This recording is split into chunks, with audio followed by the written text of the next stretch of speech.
Welcome to Survival Cinema, the show where I review new movies based on their apocalyptic content and present survival scenarios. Today's movie is The Hangover, Part 3.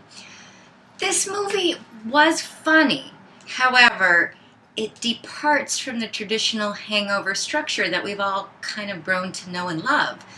So typically there's a bachelor party, the wolf pack gets bombed on drugs and alcohol, they wake up in the morning, no idea what happened, they have to put it all together. Well, that doesn't exactly happen in this movie. It's more of like a wacky crime comedy.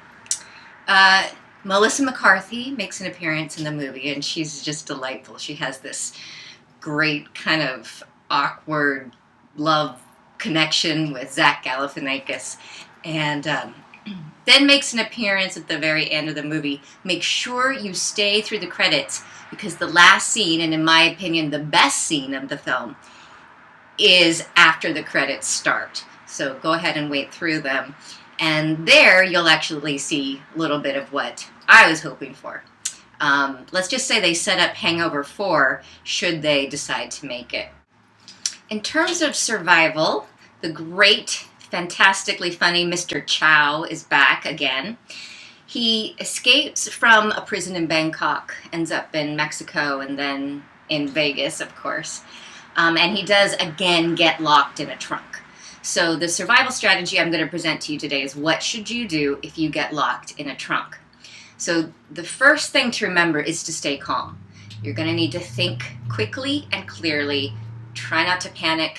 Most trunks are not airtight, so you won't suffocate. Just keep breathing. In the movie, Mr. Chow manages to kick out the back seats and crawl from the trunk into the middle of the car. So you can attempt to do this. Just push and kick and see if you can get any of the seats to move forward. If that strategy doesn't work for you, you can look for a trunk release lever or cable. Now, most cars after the year 2002 all have a trunk release. Sometimes they're even glow in the dark, so you may be able to find it easily. Now, it may not be easy to pull. You might have to really yank on it. You and a buddy might want to go out to your trunk, take a look at where your own trunk release button is.